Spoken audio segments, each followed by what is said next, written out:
Good afternoon to you all. कैसे हैं आप लोग? हम लोगों ने लास्ट टाइम डिस्कस किया था मुगल सेंट्रल एडमिनिस्ट्रेशन पे, ठीक है। और आज हम लोग उसके आगे डिस्कस करेंगे प्रांतीय प्रशासन के बारे में, यानी प्रोविंशियल एडमिनिस्ट्रेशन के बारे में एंड लोकल एडमिनिस्ट्रेशन के बारे में, ठीक है। आपका जो प्रश्न आता है परीक्षा की दृष्टि से, तो देखा जाए तो अलग अलग ही आता है।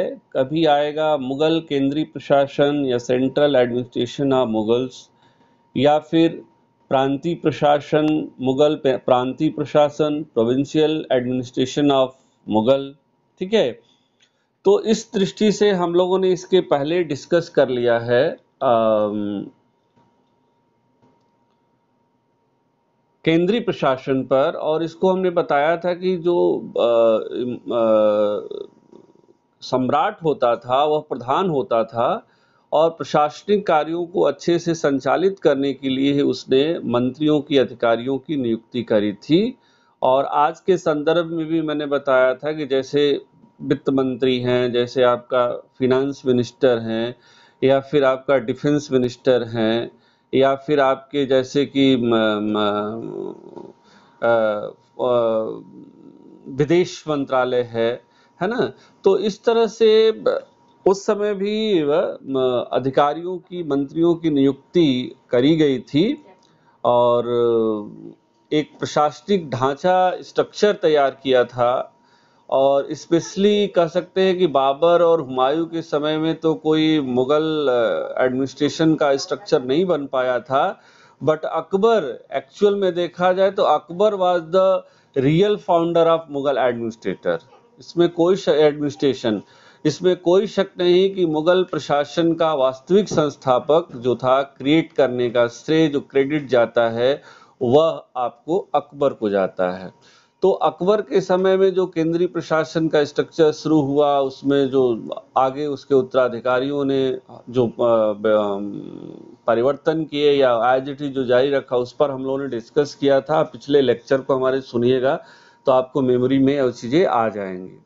आज हम लोग स्पेशली डिस्कस करेंगे प्रांतीय प्रशासन के बारे में। एक्चुअल जैसे आज का जो पूरा स्ट्रक्चर है प्रशासन का, देखा जाए तो एक केंद्रीय सरकार होती है, एक प्रांतीय सरकार होती है, और उसका स्ट्रक्चर अगर हम देखें पूरी तरह से, अगर आप डिसेंडिंग ऑर्डर में चलोगे, घटते हुए क्रम में चलेंगे, तो सबसे पहले क्या हुआ?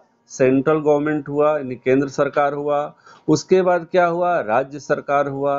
राज्य यानी केंद्र, राज्यों का संघ है, कई राज्य मिलाकर के केंद्र बनता है। और फिर राज्य के अंदर क्या समाहित है, स्टेट के अंदर क्या समाहित है, कई स्टेट कितने भागों में विभाजित होते, कई डिस्ट्रिक्ट में विभाजित होते हैं, ठीक है। जैसे उत्तर प्रदेश में कितने डिस्ट्रिक्ट हैं? 75 डिस्ट्रिक्ट हैं, है ना।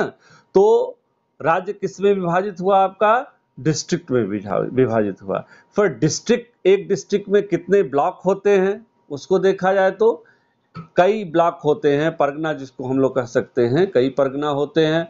और कई परगने जो मिलकर के किससे बनते हैं? गांवों से मिलते हैं, विलेजेस जिसको बोलते हैं।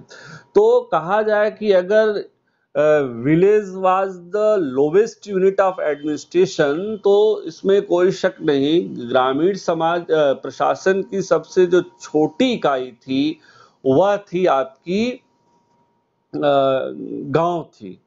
तो अगर बढ़ते हुए क्रम में देखेंगे तो क्या होगा?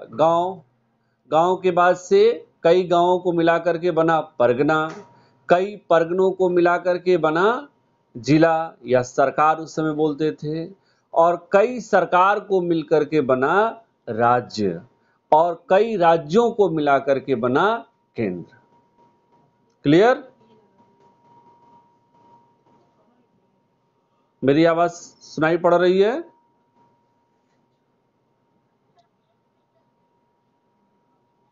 अच्छा, ओके ओके। जैसे आज के वर्तमान समय में हम ये देखते हैं, तो पूरा प्रशासन तंत्र ऊपर से नीचे तक का किस तरह से विभाजित है। पहले सबसे पहले आप देखिए तो निचली श्रेणी प्रशासन की सबसे क्या है, गांव है, कई विलेज को मिला करके एक ब्लॉक बनता है, परगना बनता है, ठीक है। और कई ब्लॉक को मिला करके एक डिस्ट्रिक्ट बनता है, ओके। और कई डिस्ट्रिक्ट को मिला करके एक स्टेट बनता है, और कई स्टेट को मिला करके केंद्र सरकार बनती है। इसीलिए कहा जाता है कि केंद्र क्या है, भारत क्या है, राज्यों का संघ है ना। तो इस दृष्टि से अगर देखें, निचले स्तर से हम चल रहे हैं, आगे बढ़ रहे हैं, तो असेंडिंग ऑर्डर में आपका ग्रामीण विलेज हुआ, देन परगनाज हुए, देन डिस्ट्रिक्ट हुए, और देन स्टेट हुआ। और फिर उसके बाद सबसे हाईएस्ट जो हमारा प्रशासन का जो इकाई है वह है केंद्र, सेंट्रल। और अगर ऊपर से नीचे आते हैं प्रशासन की, तो देखते हैं सबसे ऊपर क्या है, केंद्र है, सेंट्रल है। उसके बाद क्या है, स्टेट है। उसके बाद क्या है, डिस्ट्रिक्ट है, क्योंकि जैसे हर एक राज्य कई डिस्ट्रिक्ट में विभाजित होते हैं। जैसे उत्तर प्रदेश है आपका, तो उत्तर प्रदेश में इस समय 75 डिस्ट्रिक्ट हैं, ओके। तो राज्य विभाजित हुआ किसमें, डिस्ट्रिक्ट में। डिस्ट्रिक्ट में एक डिस्ट्रिक्ट में कई ब्लॉक होते हैं, है ना। तो डिस्ट्रिक्ट विभाजित हुआ किसमें, परगनाज में, जिसको ब्लॉक कहते हैं। और कई परगनाज विभाजित हुए किसमें, ग्रामीण क्षेत्रों में। यानी village was the lowest unit of administration.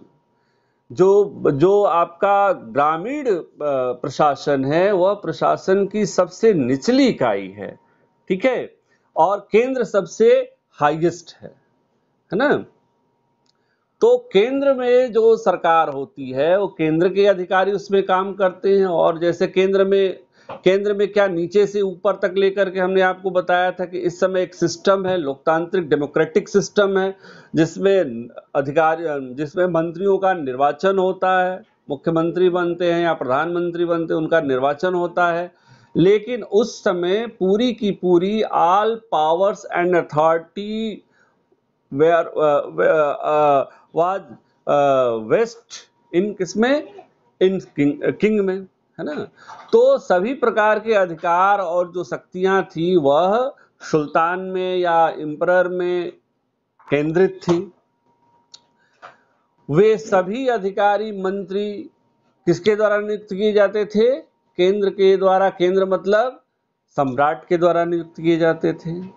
अब बात यहां पर आई कि प्रशासनिक तंत्र को चलाने के लिए सारा डिस्ट्रीब्यूशन किया गया था, लेकिन ये लोग केवल एडवाइस कर सकते थे, सलाह दे सकते थे, सुझाव दे सकते थे। इनके जो वर्क एलोकेट किए गए थे वह काम कर सकते थे, लेकिन फाइनली निर्णय किसको लेना था, केंद्र सरकार को। केंद्र मतलब बादशाह को, सम्राट को। वही अंतिम निर्णय लेने वाला अधिकारी था, चाहे वो न्यायपालिका के क्षेत्र में हो, चाहे जुडिशरी के क्षेत्र में हो, चाहे आपका सेना के क्षेत्र में हो, चाहे आपका कानून के क्षेत्र में हो। हर क्षेत्र में अंतिम निर्णय लेने का राइट किसको था, बादशाह को था। तो केंद्र में हमने कुछ अधिकारियों की चर्चा की थी, मंत्रियों की चर्चा की थी, जैसे कि आपका वकील या वजीर, दीवान। उसके बाद से हम लोगों ने मीर बख्शी का डिस्कस किया था। इसके बाद से शत्रुघ्न सुदूर का डिस्कस किया था। तो इस तरह से जो अधिकारी थे इनके बारे में डिस्कस किया था। और ठीक वही अधिकारी काम करते थे राज्य में, यानी सूबा में। सूबा जिसको बोलते थे, प्रोविंसेस बोलते थे। और अकबर के काल में ही सबसे पहले जो हमें दिखाई पड़ता है कि सूबा शब्द का प्रयोग दिखाई पड़ता है। अकबर अबुल फजल की आईने अकबरी में ये विवरण मिलता है कि अकबर ने अपने केंद्र को कई प्रोविंसेस वी नो एज सूबा, जिसको हम जानते हैं कि सूबा नाम दिया था अकबर ने। और उसके काल में 12 सूबे थे, इलाहाबाद भी उसमें एक सूबा था, है ना। लाहौर था, दिल्ली था, है ना। इस तरह से कई सूबे थे, 15-12 सूबे थे। और उसने अपने अंतिम चरण में काल के हमें देखते हैं कि खानदेश, बरार और अहमदनगर को भी उसने सूबा अधिकार करने के बाद सूबा बना दिया। इस प्रकार से उसके काल में 15 कुल सूबे थे अकबर के काल में। और शाहजहां के काल, जहांगीर के काल में कोई नया सूबा नहीं बनता है। शाहजहां के काल में एक नया सूबा और बन जाता है 16, जो पहले से ही 15, जो पहले से ही अकबर ने उसको अहमदनगर को बना रखा था। और जो नए सूबे बनते हैं उसमें औरंगजेब के पीरियड में वो बीजापुर और गोलकुंडा भी बन जाता है। तो खानदेश, अहमदनगर, बरार और आगे चल करके बीजापुर, गोलकुंडा, इस तरह से कुल अकबर औरंगजेब के काल में हमें देखते हैं कि 21 सूबे अस्तित्व में आते हैं। सबसे अधिक सूबे प्रांत औरंगजेब के काल में हमें दिखाई पड़ते हैं। अब बात यहां पर यह है कि जैसे केंद्र में बॉस है कौन, सम्राट है, बॉस तो यहां पर भी है, लेकिन सूबे का बॉस कौन है? तो सूबे का जो बॉस होगा कौन होगा? वह सूबेदार होगा। सूबेदार पद पर नियुक्ति किसी योग्य मनसबदार की जाती थी और अकबर के काल में मनसबदारी सिस्टम की भी शुरुआत की गई थी। उसको हम लोग किसी अगले यूनिट में डिस्कस करेंगे। तो सूबे का प्रधान हुआ सूबेदार, जिसको हम लोग कहते हैं सूबेदार। और इस कह सकते हैं द सूबेदार was the head of provincial administration, है ना। वह सूबेदार जो होता था वह प्रोविंशियल, जो प्रांतीय या जो सूबा प्रशासन था, उसका प्रधान होता था। और उसका जो मूल वर्क होता था वह देखा जाए तो ये होता था कि उसका जो मूल वर्क होता था वह होता था कि लॉ एंड ऑर्डर को, कानून और व्यवस्था को मेंटेन करना, और इसके अलावा जो राजस्व संग्रह होता था उसको असिस्ट करना, है ना। और साथ ही साथ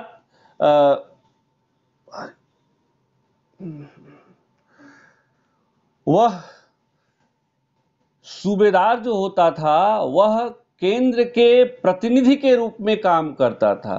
he was the representative of central government, यानी कि वह सम्राट के प्रतिनिधि के रूप में सूबे में काम करता था और वह सूबे के प्रशासन का सबसे सर्वोच्च प्रधान अधिकारी होता था, जिसका कार्य होता था, सभी प्रकार की जो कार्य होते थे वे सभी शक्तियां सूबेदार में निहित होती थी। वह कानून व्यवस्था को मेंटेन करता था, राजस्व संग्रह में सहयोग करता था, असिस्ट करता था उसको देखा जाए तो।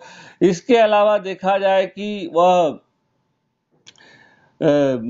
अन्य जो अधिकारी थे उन पर भी निगाह रखता था, उनके कार्यों पर भी निगाह रखता था। एक प्रकार से सारा वर्क जो होता था सूबे में उसके ही थ्रू किया जाता था। दूसरा जो प्रमुख अधिकारी होता था वह देखा जाए तो होता था दीवान। दीवान जैसे प्रांत में, जैसे केंद्र में दीवान वजीर था, वैसे ही दीवान राज्य में भी था, सूबे में भी था। और दीवान जो होता था वह केंद्रीय दीवान के द्वारा नियुक्त किया जाता था। और केंद्रीय दीवान के द्वारा नियुक्त भले किया जाता था, लेकिन यह नियुक्ति किसके परामर्श से होती थी? सम्राट के परामर्श के द्वारा होती थी। एक तरीके से ये कह सकते हैं कि he was the second most important officer in provincial administration, और जिसकी नियुक्ति he appointed by central divan with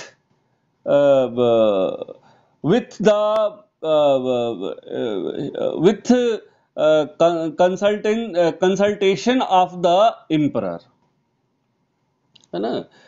सम्राट की सलाह से ही जो केंद्रीय दीवान होता था वह प्रांतीय दीवान की नियुक्ति करता था।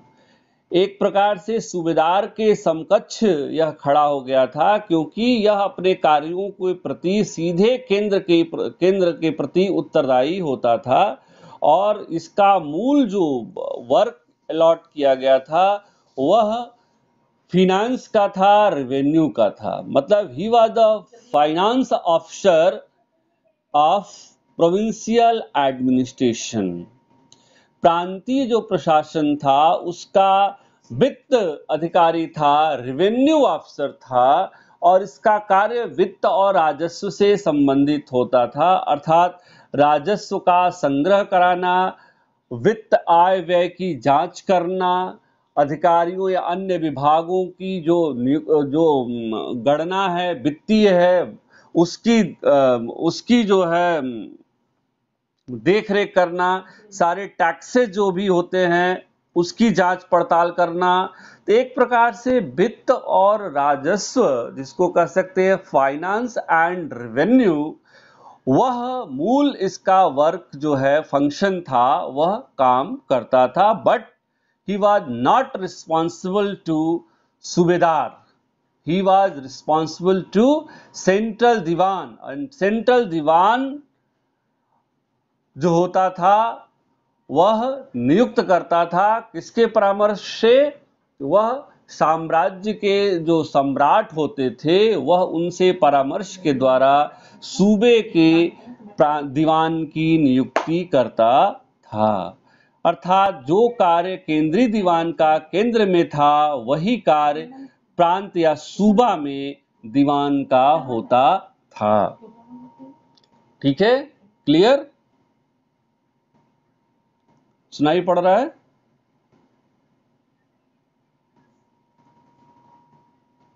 मेरी आवाज सुनाई पड़ रही है?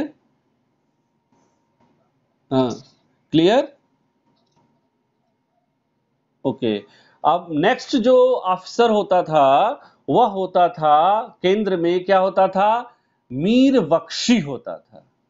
मीर बख्शी जो केंद्र के द्वारा, मतलब केंद्र सरकार यानी कि सम्राट के द्वारा नियुक्त किया जाता था, और इसका जो मेन फंक्शन था वह सेना से रिलेटेड था। सैनिकों की नियुक्ति, उनका प्रमोशन, ये उनकी बजट, उनके वेतन, उनके अस्त्र शस्त्र, उनके जो घोड़े और उनके जो सारी चीजें थी, अस्त्र शस्त्र, उनकी बारे में उनका जो काम होता था वह मीर बख्शी के द्वारा किया जाता था। और सूबे में भी बख्शी होता था, मीर बख्शी के द्वारा नियुक्त किया जाता था विथ कंसल्टेशन ऑफ एम्परर। जो साम्राज्य का जो सम्राट होता था उसके परामर्श से मीर बख्शी के द्वारा नियुक्त किया जाता था। कौन? बख्शी। यानी कि bakhshi was the representative of mir bakhshi, है ना? And bakhshi was appointed by mir bakhshi with consultation of emperor. साम्राज्य के जो सम्राट होता था उसके परामर्श के द्वारा मीर बख्शी के द्वारा सूबे में प्रांतीय बख्शी की नियुक्ति की जाती थी, और जिसका मेन फंक्शन था सेना। यानी कि सूबे में जो लॉ एंड ऑर्डर को मेंटेन का, जो सैनिक से, जो सेना से जो रिलेटेड वर्क होता था वह उसका काम होता था। यानी सैनिकों की नियुक्ति करना, उनको युद्ध के लिए ट्रेंड करना, उनको युद्ध अभियान पर ले जाना, जरूरत पड़ने पर उनके प्रांत, जो राज्य सरकार जो केंद्रीय सरकार होती थी उनके लिए सैनिक की व्यवस्था करना, है ना? ये सारा काम जो होता था वह प्रांत सूबे में बख्शी के द्वारा किया जाता था। देखिए, एक तुलनात्मक आप करोगी तो सारा अधिकारियों का चार्ट मैं एक बार भेज भी दूंगा, वही है, उसमें कोई अलग नहीं है। केंद्र में आप ये देखोगी तो क्या है? दीवान है। प्रांत में भी क्या है? दीवान है।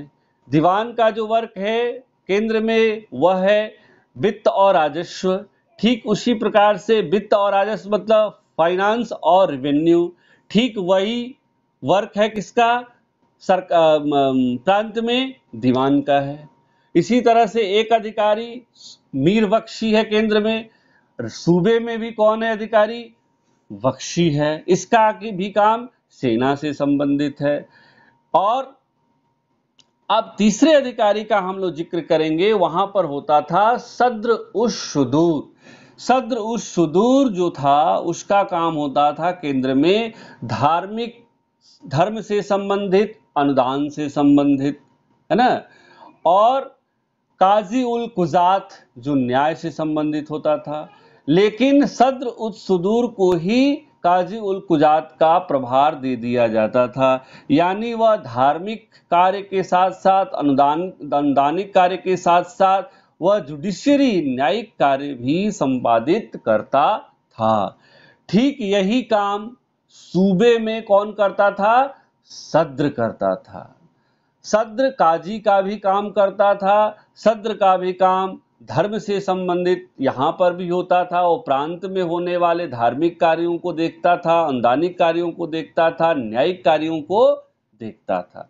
यानी कि जो अधिकारी, जैसे बहुत सामान्य सी बात है कि आज आप केंद्र में जैसे है कि केंद्र में एक हैं आपके वित्त मंत्री हैं, तो केंद्र में वित्त मंत्री कौन है, पीयूष गोयल हैं।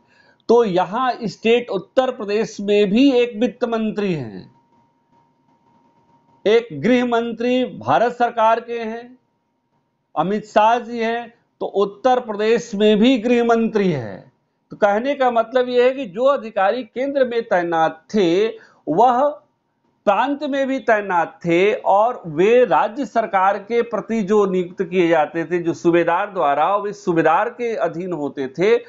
और बाकी जो अधिकारी जैसे दीवान है वो केंद्रीय दीवान के द्वारा नियुक्त किया जा रहा है, जैसे बख्शी है वो मीर बख्शी के द्वारा नियुक्त किया जा रहा है। तो ये रिस्पॉन्सिबिलिटी जो इनकी है वह उन केंद्र के प्रति सीधे हो जाती, हालांकि ये सूबेदार के अधीन काम करते थे, राज्य के अधीन काम करते थे। अब अगर हम देखते हैं तो सद्र का भी हमने डिस्कस कर लिया कि सद्र और काजी इस यहाँ पर प्रांत में होते थे और वहां पर होते थे सद्र उस सुदूर काजी उल कुजात, जो धर्म और न्याय के प्रधान होते थे। अब नेक्स्ट जो अधिकारी होता था वह वाकया नवीश। वाकया नवीश एक प्रकार से कह सकते हैं न्यूज रिपोर्टर, स्पाइस डिपार्टमेंट के होते थे, गुप्तचर होते थे, जो राज्य में घटित होने वाली घटनाओं का, इंसिडेंट का वे जानकारी एक प्रकार से केंद्र सरकार को सीधे सीधे भेजते थे, सूबेदार को देते थे, है ना।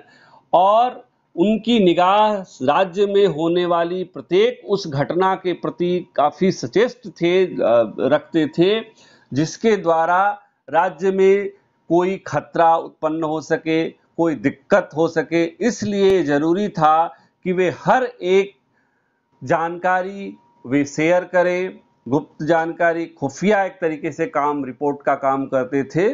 और उनके साथ जो असिस्ट करते थे, उनको सहयोग करते थे, वह थे आपके हरकारे थे और हरकारे थे। इसके अलावा आपके जो काम करते थे वे जो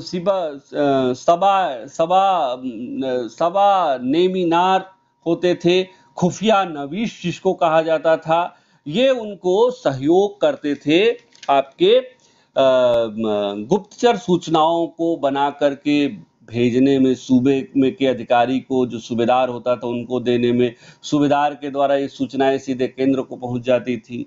तो ये महत्वपूर्ण अधिकारी होते थे।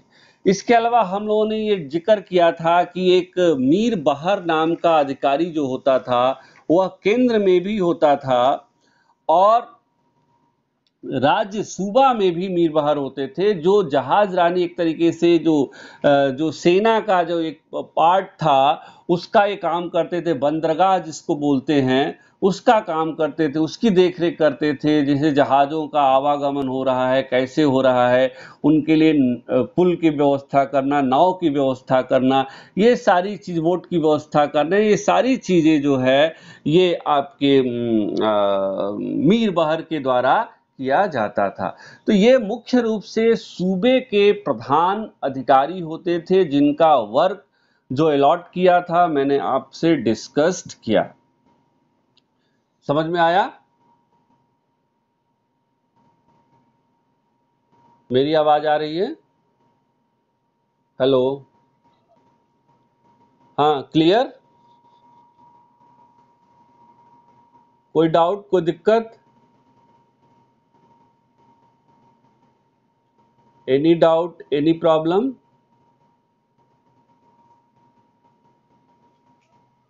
ओके। हाँ, इसके बाद हम लोग ये देखते हैं कि आगे अब हमने बताया, जैसे केंद्र के बारे में डिस्कस कर लिया, सूबे के बारे में यानी स्टेट के बारे में डिस्कस कर लिया। अब नेक्स्ट जो होगा क्या होगा, सूबा या राज्य किसमें विभाजित है? जैसे उत्तर प्रदेश है, वह कितने जिलों में विभाजित है? 75 डिस्ट्रिक्ट में विभाजित है, यानी कई जिले मिलाकर के स्टेट का निर्माण किया गया है। तो अब अगला प्रशासन क्या है? डिस्ट्रिक्ट, जिला जिसको बोलते हैं, और उस समय बोला जाता था सरकार। राज्य विभाजित था सरकार में, सरकार को हम जिला कहते थे, डिस्ट्रिक्ट कहते थे। अब जिले के जो मूल अधिकारी था, जो हेड कह सकते हैं, वह होता था फौजदार। Faujdar was the incharge of district administration, है ना। जो कह सकते हैं कि जो जिला प्रशासन था उसका वह प्रभारी था फौजदार, जिसका मूल वर्क था डिस्ट्रिक्ट में लॉ एंड ऑर्डर को मेंटेन करना। मतलब यहाँ पर सीधे सीधे आ गया कि जस्ट लाइक इस समय करंट से देखे तो वह डीएम था, डिस्ट्रिक्ट मजिस्ट्रेट था, और डिस्ट्रिक्ट मजिस्ट्रेट के अंतर्गत ही उस समय आज के जैसे प्रशासन के लिए आपका डिस्ट्रिक्ट जो डीएम है, सारा प्रभार उसके अंतर्गत जिले का रहता है। ठीक उसी प्रकार से फौजदार के अंतर्गत ही जिले के प्रशासनिक कार्य निहित थे। लॉ एंड ऑर्डर को मेंटेन करना हो या जिले में रेवेन्यू को कलेक्शन कराना हो, वो सब असिस्ट करता था कौन? फौजदार। जो काम राज्य में आपका दीवान करता था, वही काम यहाँ पर कौन कर, सॉरी, जो काम सूबे में आपका सूबेदार करता था, वही काम जिले में आपका फौजदार कहता था। यानी कि फौजदार वाज द रिप्रेजेंटेटिव ऑफ सूबेदार, वह सूबेदार का प्रतिनिधि होता था। जैसे कि आज का जो डीएम है वह केंद्र के प्रति रिस्पॉन्सिबल नहीं है, वह सीधे सीधे राज्य के मुख्यमंत्री के प्रति, सूबे के मुखिया के प्रति उत्तरदायी है, और सूबे के मुखिया के द्वारा दिए गए आदेश का वह पालन करता है। ठीक उसी प्रकार से उस समय भी जो सूबे का प्रधान सूबेदार था, उसके द्वारा ही जिले के फौजदार की नियुक्ति की जाती थी। यानी कि फौजदार वाज अपॉइंटेड बाय सूबेदार, है ना, and faujdar was responsible to his work. Sultan faujdar was responsible to सूबेदार, है ना, फॉर हिज वर्क, है ना, अपने कार्य के लिए वह सूबेदार के प्रति उत्तरदायी था, है ना। एंड ही वर्कड अंडर सूबेदार, वह सूबेदार के अधीन काम करता था, है ना। तो ऐसी स्थिति में ये देखें तो जिले का जो प्रधान अधिकारी है वह कौन है? फौजदार है। फौजदार का काम मूल है लॉ एंड ऑर्डर को मेंटेन करना, रेवेन्यू कलेक्ट कराना, उसमें जो है असिस्ट करना, सहयोग करना, ठीक है। और जो न्यायिक कार्य था एक प्रकार से, जो सद्र और काजी करते थे आपके सूबे में, यहाँ पर न्यायिक कार्य भी फौजदारी मामलों का निपटारा मानी क्रिमिनल मैटर का जो समाधान करता था वह यहाँ पर फौजदार करता था। लेकिन काजी, मुफ्ती या फौजदार के निर्णयों के खिलाफ अंत में जो अंतिम न्यायाधीश था वह कौन था? सम्राट, एम्परर, उसके द्वारा ही समाधान किया जाता था। लेकिन लोकल स्तर पर, डिस्ट्रिक्ट स्तर पर जो वर्क था न्यायिक कार्य का वह करता था फौजदार। एक प्रकार से कह सकते हैं कि अकबर ने शेरशाह सूरी के द्वारा जो प्रशासनिक स्ट्रक्चर जो तैयार किया गया था उसमें ही थोड़े बहुत परिवर्तनों के साथ उसको जारी रखा था। जैसे कि जिले में अधिकारी उसने फौजदार की नियुक्ति करी। देन हमें देखते हैं कि अमल गुजार was the second most important officer in district. जिले में दूसरा सबसे मुख्य अधिकारी होता था अमल गुजार।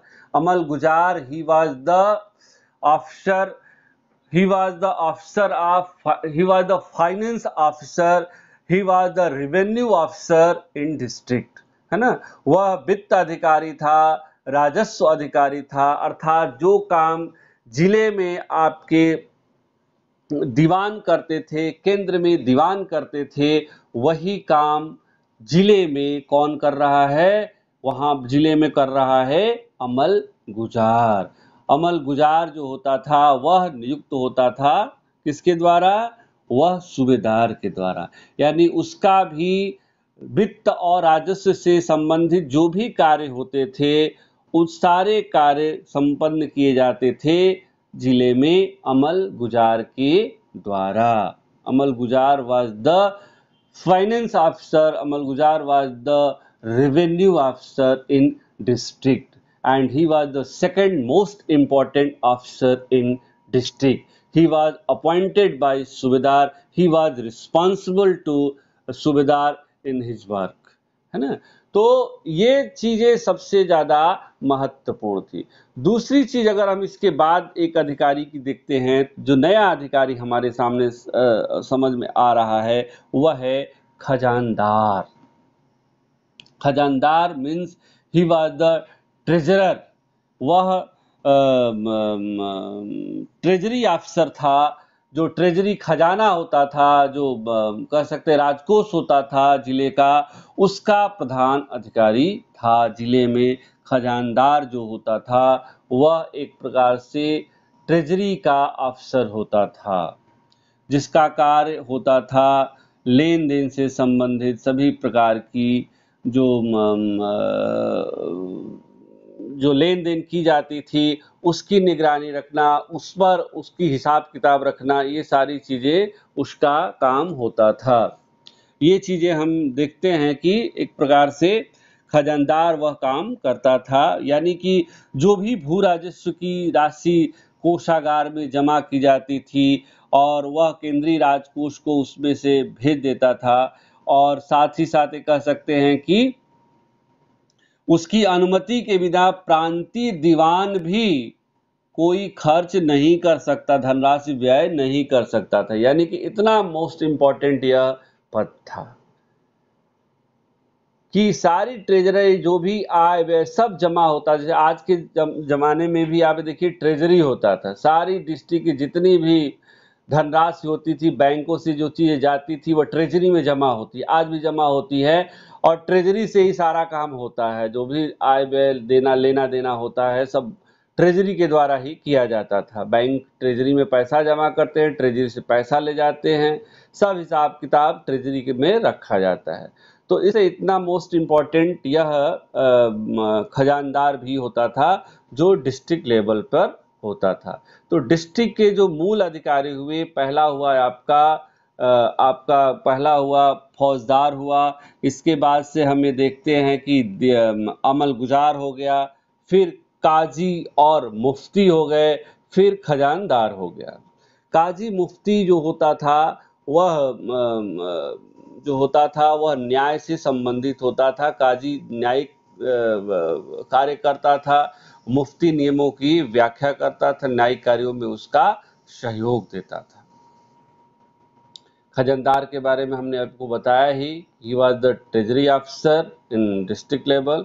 वह जो खजानदार था वह एक प्रकार से जिले में जो ट्रेजरी था उसका प्रधान अधिकारी होता था। अब डिस्ट्रिक्ट किसमें विभाग, एक डिस्ट्रिक्ट में, क्लियर? आपको मेरी आवाज सुनाई पड़ रही है? क्लियर है? हेलो, जिले के अधिकारी और उनके वर्ग समझ में आए? हेलो हेलो, जिले के जो अधिकारी हैं उनका जो वर्क है, उसका जो फंक्शन है, वह समझ में आया?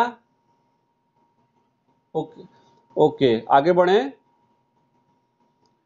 ओके, अब जिला हो गया। अब जिला में जैसे डिस्ट्रिक्ट हो गया, डिस्ट्रिक्ट का क्या है, डिवाइड क्या किया गया है, डिस्ट्रिक्ट डिवाइडेड इनटू परगनास इन मेडुअल पीरियड, है ना।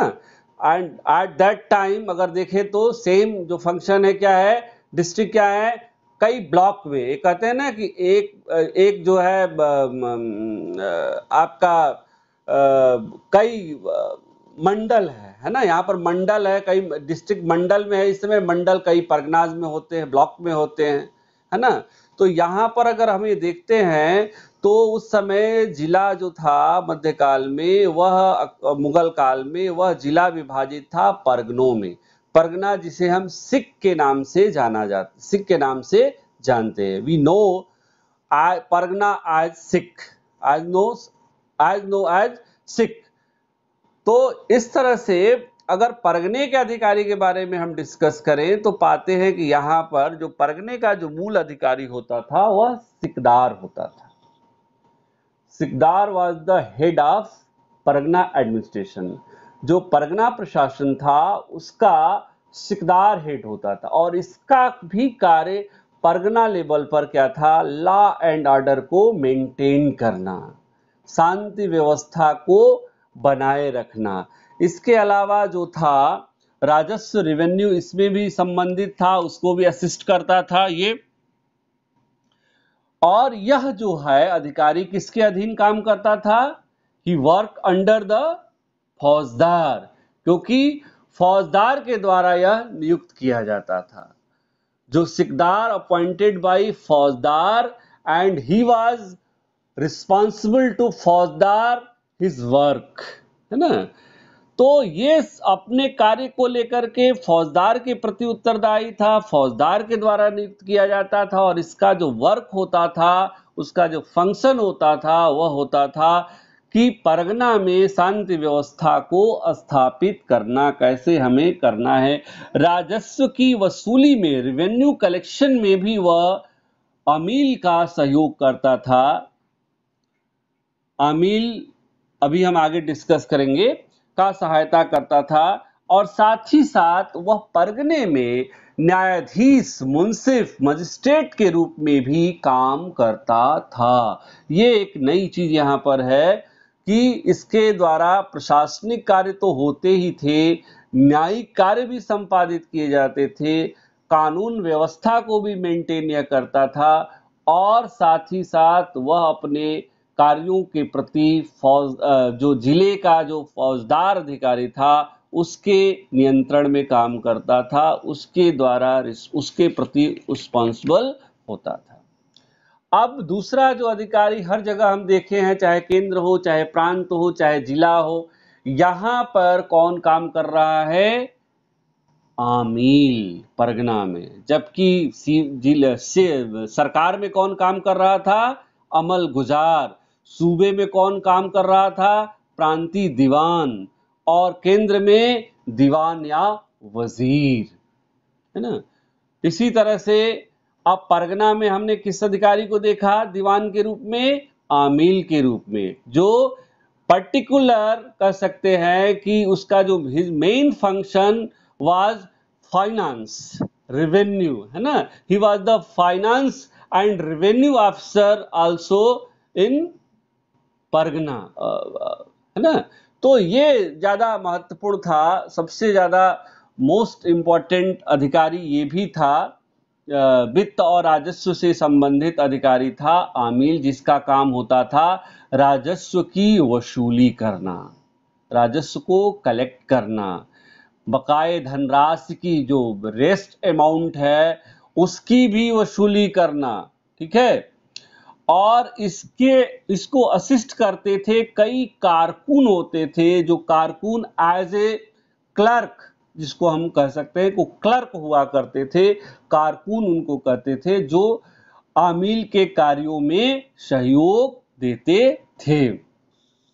अब इसके बाद जो आज भी बोला जाता है वह है दूसरा, कौन है, कानूनगो। कानूनगो पोस्ट होती है। कानूनगो जो होता था वह परगने का अधिकारी होता था और इसके अधीन कई पटवारी लेखपाल, जिसको हम कहते हैं, काम करता था। यानी जमीन से संबंधित, भूमि से संबंधित, जो भी लैंड से संबंधित जो भी कार्य होते थे वह कानूनगो के द्वारा संपादित किए जाते थे। किसानों के खेतों का विवरण हो, राजस्व का संग्रह हो, उपज का अनुमान हो, ये सारा कार्य कौन करता था, कानूनगो करता था परगना लेवल पर, और इसके अधीन कई पटवारी या लेखपाल कार्य करते थे। अब इसके बाद अगर हम ये देखें तो पाते हैं कि जो नेक्स्ट जो हमारा अधिकारी है वह परगने का है, वह है फौजदार। फौजदार जस्ट लाइक ये अधिकारी है आपका खजानदार की तरह, है ना। जैसे खजानदार जिले में या डिस्ट्रिक्ट में ट्रेजरी अफसर था, इसी तरह से यहाँ पर फौजदार भी क्या है, एक प्रकार से ट्रेजरी अफसर है। कहाँ का, परगने का, है ना। परगने का यानी कि जो सिख है उसका ट्रेजरी अफसर है खजानदार, ठीक है, जिसका काम होता था यह वही जो इसके पहले बताया था कि जो भी धनराशि राजस्व के रूप में एकत्रित की जाती थी उसे नियमित रूप से सरकार की, यानी सरकार माने जिले मुख्यालय में भेजना होता था। परगने से जो भी रेवेन्यू कलेक्ट की जाती थी, जो भी संग्रह किया जाता था, उसको यह सीधे भेजता था सरकार यानी जिले के कोषागार में, और जिले का कोषागार जो होता था वह सूबे को भेज देता था और सूबा से चला जाता था सीधे पैसा केंद्र में, ठीक है। तो अधिकारी वही है, कार्य वही है, बट यह है कि प्रशासनिक दृष्टि से प्रशासन को अच्छे से संचालित करने के लिए एक लेयर बनाई गई है कि स्टेप टू स्टेप जो है प्रशासन को विभाजित किया गया। जैसे central divided into provinces, provinces divided into district, district divided into parganas, pargana divided into village, यानी village was the lowest unit of administration, यानी कि जो ग्रामीण प्रशासन है वह प्रशासन की सबसे छोटी इकाई है, होती थी।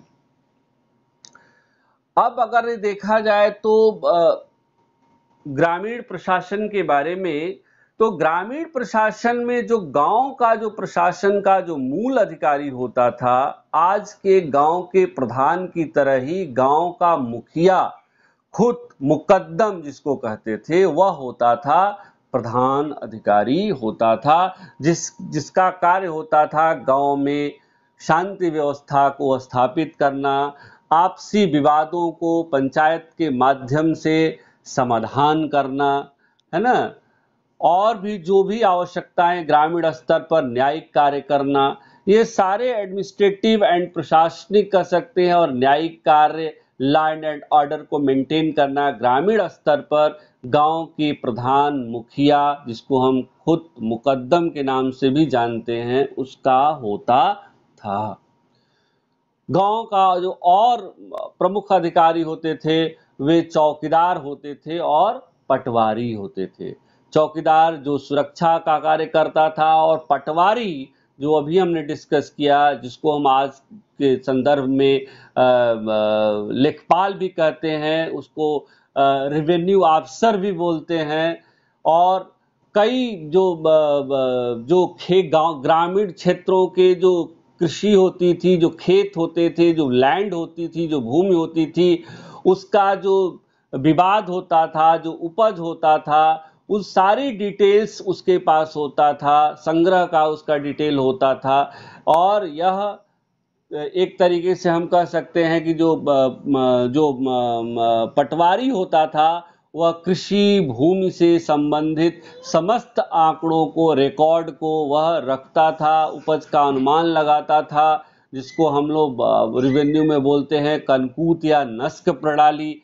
तो ये सारी किसकी खेती कितनी है, कितनी मात्रा में है, क्या लैंड है, आज भी हम देखते हैं कि ग्रामीण क्षेत्रों में पटवारी साहब कहा जाता है, लेखपाल साहब कहा जाता है, जो पूरे गांव के क्षेत्र के लैंड का रिकॉर्ड उनके पास होता है।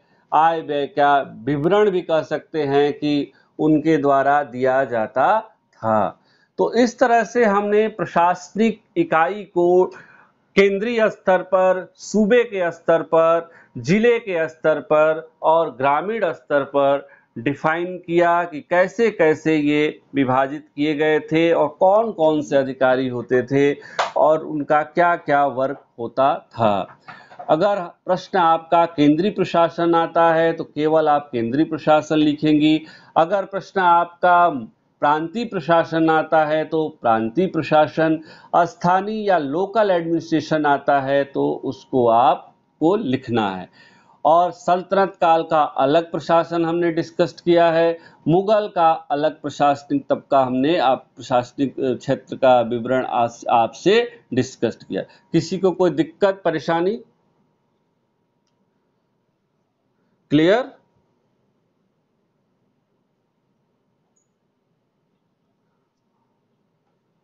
तो ठीक है। इसके अलावा अगर कोई भी आपको दिक्कत परेशानी होगी तो जैसा आपको पता ही है, हम इसको यूट्यूब पे भी अपलोड करेंगे, गूगल क्लासरूम पर भी अपलोड करेंगे, आप इसको दोबारा सुन सकती हैं। और यह मेरा लेक्चर, हर एक लेक्चर आपके यूट्यूब पर आसानी से मिल सके, इसके लिए आपको सब्सक्राइब करना जरूरी है। इसको शेयर करिए, सब्सक्राइब करिए और ज़रूरत पड़ने पर इसको बार बार सुनिए भी, अभ्यास भी होगा आपको।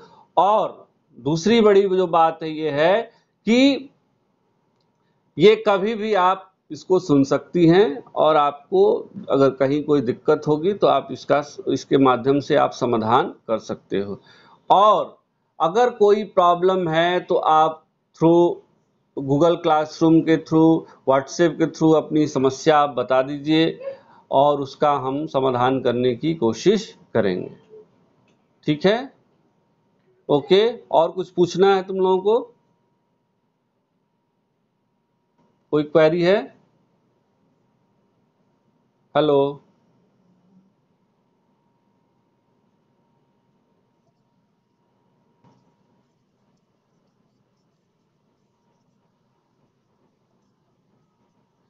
हाँ हाँ, मिल जाएगी, मिल जाएगी। उसको दिखा करके आप फीस ले लीजिए।